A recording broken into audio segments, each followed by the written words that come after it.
World Bank.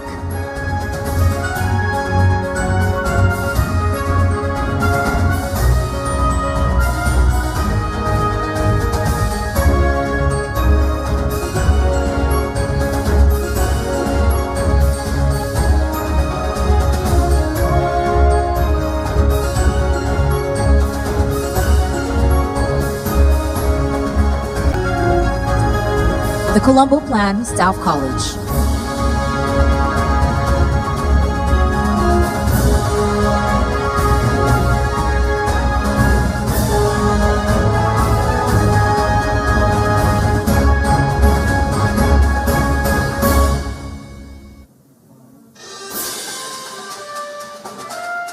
The International Committee of the Red Cross.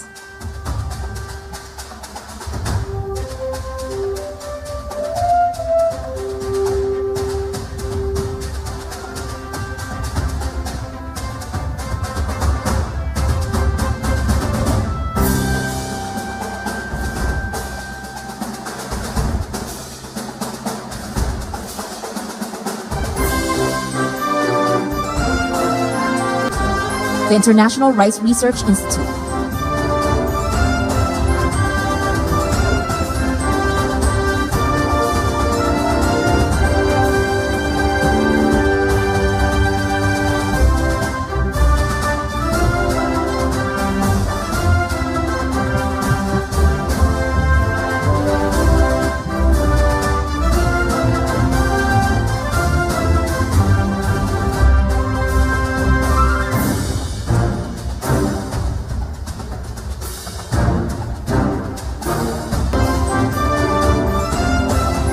Southeast Asian Fisheries Development Center.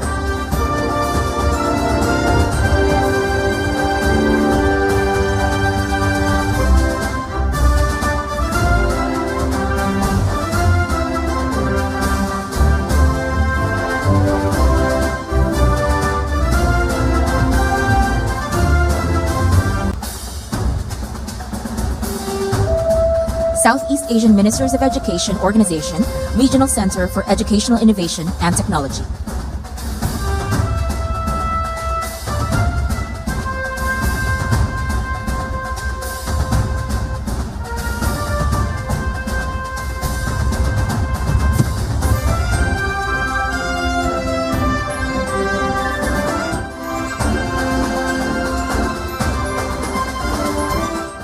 Southeast Asian Ministers of Education Organization, Regional Center for Graduate Study and Research in Agriculture.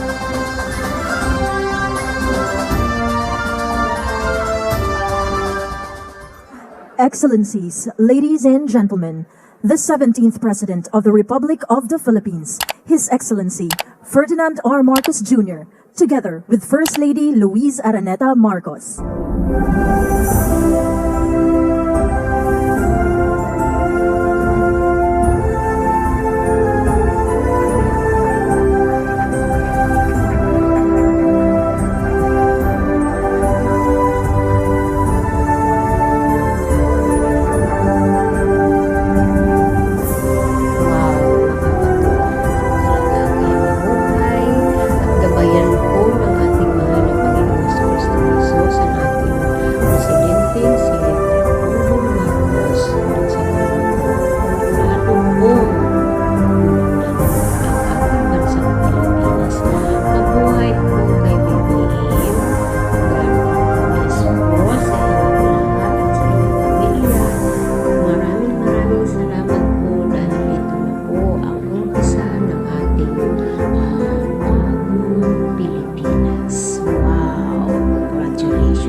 Para sa atin lahat ng mga mamamayan ng Bansang Pilipinas. Ay po kayong lahat. Thank you po. God bless po. Para po sa lahat ng mga kababayan natin dito sa Pilipinas. Yung mga nagugulo po, huwag na po kayo magulo. Kasi nakikita naman po ng karamihan na ito na. Nakikita naman na hindi siya kurap. Nakikita naman na hindi siya magnanakaw. Nakikita rin naman na nababayaran na nga ang mga nakaraan, mga nakaupo, ang utang ng Bansang Pilipinas. Binayaran na ng ating Pangulong Bongbong unti-unti na tayong nagkakaroon ng Let us remain standing liwanag for the ang Philippine ating national bansang anthem. Pilipinas. Huwag na po kayong manghila, huwag na po kayong manggulo, makiisa na lang po kayo. Kasi ang karangalan po nito ay ginagawa yung pinapakahirap ng ating Pangulo. Nakikita ng taong bayan eh. Eh yung iba dyan, walang ginawa kundi pabasikin ng administrasyon. Eh, nakikita ng maraming tao na nagpapakahirap ang ating presidente para gumanda lang ang ating bayan. Tapos kayo, nandyan, walang ginawa kundi hilahin ng hilahin na malugmok ulit ang ating bansang Pilipinas. Hindi ba ninyo nakikita ang ginagawa ni PBBM? Sobrang na kaya siyang pagod na pagod para lang ipakita sa atin na hindi siya magnanakaw, hindi siya kurap. Ang pambansang awit ng Pilipinas. Mahal na mahal niya ang ating bansang Pilipinas. Kasi gusto niya talaga na makaahon tayo sa kahirapan. Ang dami-dami na pong naging mga mahihirap ng mga nakaraan nakaupo. Lalo po naglugmok, naghirap ang mga taong bansang Pilipinas po. Ngayon, unti-unti na po itong umuusbog. Ang mga mahihirap, mayroon na po silang maaasahan na pwedeng tirahan nila na hindi sila mababasa kapag naulan o bumabagyo. Kaya po, wag na po kayong manggulo, pakiusap lang.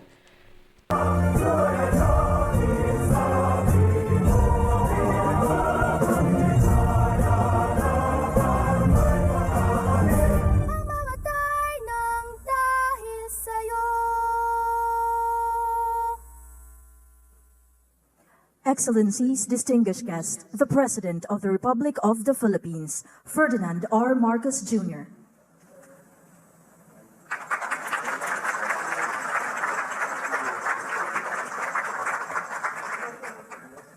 Senate President Francis Escudero, House Speaker Martin Romualdez, Secretary of Foreign Affairs Ricky Manalo, the Dean of the Diplomatic Corps and Apostolic Nuncio to the Philippines, His Excellency Archbishop Charles Brown, the Excellencies of the Diplomatic Corps, Executive Secretary Lucas Bersamin, the honorable members of the Cabinet here today, and of course the First Lady Lisa Araneta Marcos, who is actually much more familiar to you than I am.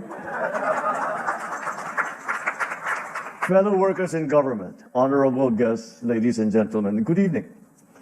I am delighted to once again see you all here today as we celebrate the beginning of 2025, a fresh start and with renewed enthusiasm. Notwithstanding evolving global challenges and their impact on all nations, there are plenty of reasons to be grateful for the past year and still more cause to be hopeful for what lies ahead.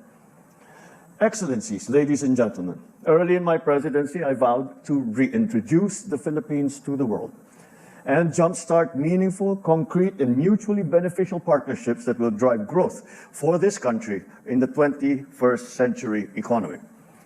A great deal has transpired in the last 2.5 years. The Philippines has since embarked on a diplomatic agenda that leverages international partnerships which have translated to increased bilateral engagements and cooperation with traditional partners and new allies in key economic sectors and security areas. This has resulted in a vibrant exchange of high-level visits from many of your officials from your capitals, as well as several outgoing visits from the Philippines of Philippine officials from across many of our government agencies. Through our independent foreign policy, we have broadened and strengthened our diplomatic reach and engagements with the world. Last year, we opened 4 embassies in Europe and in Latin America. This year, we will be opening 4 more foreign service posts in North America, in Asia, and the Pacific. And by the end of 2025, we will have 102 posts, effectively widening our reach globally. We are poised to establish more down the road. We welcome the opening of some embassies in Manila in 2024, such as Bahrain and Slovenia, and are eager to welcome new foreign missions in the years to come, such as from Central Asia. Our continued pursuit of our constitutionally mandated independent foreign policy has also allowed us to function and flourish in the complex web of interactions with various international actors. Our foreign policy has always been to encourage peace and to foster cooperation, whilst also ensuring that international law is faithfully complied with and permeates all facets of relations amongst nations. For it is only through a rules-based international order that peace and development can be achieved. Excellencies, ladies and gentlemen, it is a sense with fulfillment and pride that I share the Philippines' economic performance in 2024, despite domestic headwinds and geopolitical tensions. So you will excuse me if I put on my salesman hat just for a little while. The Philippine economy remains amongst the strongest in Asia, expanding 5.8% for the first 3 quarters of last year, and outstripping performances of some peers in the Asian region. Our revenue collection for 2024 is about 4.42 trillion pesos, accounting for 16.7% of our GDP. And this is the highest figure in the last 27 years. The last time was 1997. With prudent and transparent debt management, the Philippines scored the highest in debt transparency amongst 50 countries surveyed by the Institute of International Finance in 2024. The year 2024 also earned the Philippines its first ever credit rating upgrade of A- with stable outlook from Rating and Investment Information, Inc., and an upgrade of outlook to positive from S&P Global Ratings, making the country more attractive to investors and helping to lower borrowing costs for government and for businesses. The unemployment rate has dropped to 4.0%, well below the full-year target range of 4.4 to 4.7%. And we owe this to the sustained strength of the country's labor market. I certainly hope that this trend will continue as it signals that there are more employment opportunities in the country. My dream remains that to be able to say that one day that we can say that overseas work is purely a matter of choice and not one of necessity. With strong macroeconomic fundamentals, we are confident that the country will be able to hit this year the GNI per capita range set for us by the World Bank to reach the upper middle income status country, coming off from an all-time high record registered in 2023 to the tune of $4,335 or 241,165 Philippine pesos. Looking forward, this government is committed to accelerating infrastructure investments, enhancing the ease of doing business, and boosting national competitiveness. These will support businesses, attract foreign investments, and spur higher economic growth. With a long history and a credible record of multilateral diplomacy, the Philippines is in a very strong position to take on more leadership roles that seek to advocate for consequential issues in the global agenda. One such important issue is peace and security. The Philippines is running for a non-permanent seat in the United Nations Security Council for the term of 2027 to 2028. Our candidature stands on our rich experience in building peace, forging consensus, and finding new paths for cooperation. Nowhere is this best highlighted than in our unfaltering contribution to UN peacekeeping operations over the past 60 years, deploying over 14,000 troops in 21 UN peacekeeping operations and special political missions. Our candidature is consistent with our long-held view that we need to further strengthen multilateralism through efforts that will reform the Security Council and revitalize the General Assembly. I take this opportunity anew to convey to your respective governments our earnest request for your support to our UNSC bid, and we hope for your support when the time comes, when we are indeed sitting as a member of the Security Council. Finally, in closing, I would like to thank the members of the Diplomatic Corps for being able partners and for supporting the government in its various social and economic programs for the Filipino people.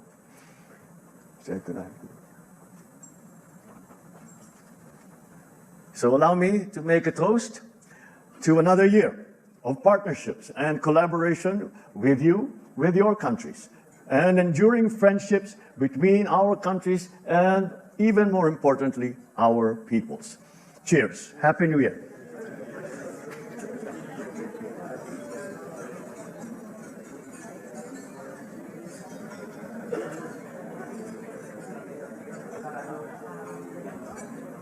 Thank you, Mr. President. And now, to deliver his message, let us welcome the Dean of the Diplomatic Corps, Apostolic Nuncio to the Philippines, Most Reverend Charles John Brown III.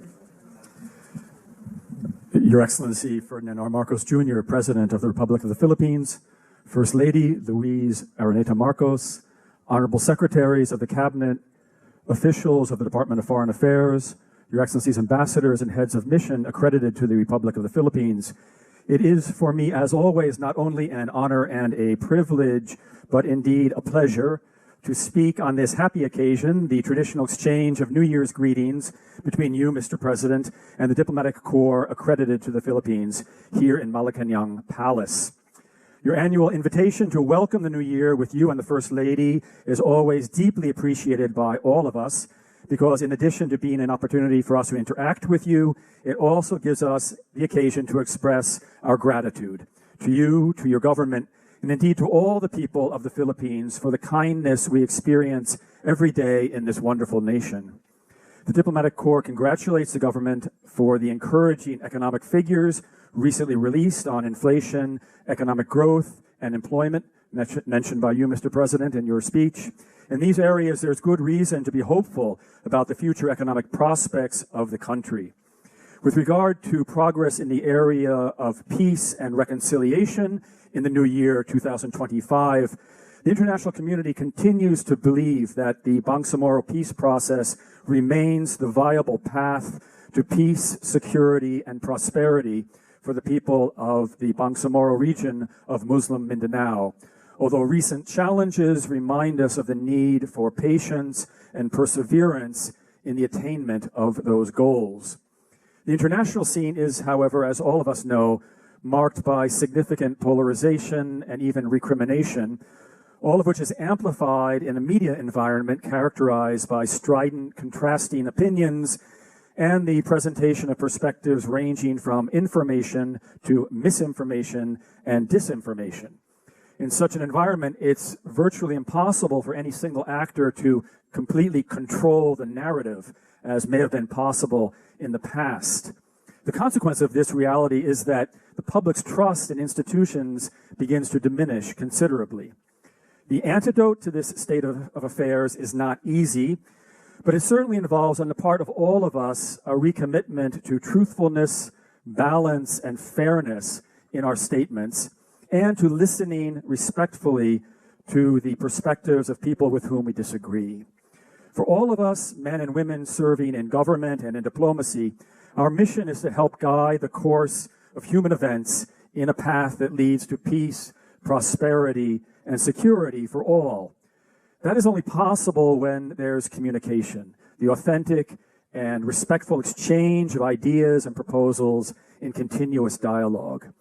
Your Excellency, Mr. President, allow me to conclude my comments this evening by recognizing in a special way the work of the women and men of the Department of Foreign Affairs under the leadership of His Excellency Secretary Enrique Emanalo. We, the diplomats accredited to the Philippines, interact on almost a daily basis with the officials of the Department of Foreign Affairs, and it is indeed a pleasure for us to collaborate with them.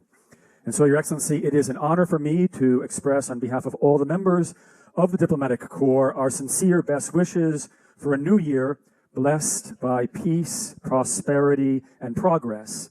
And now, my dear friends, may I ask all of you to join me in a toast.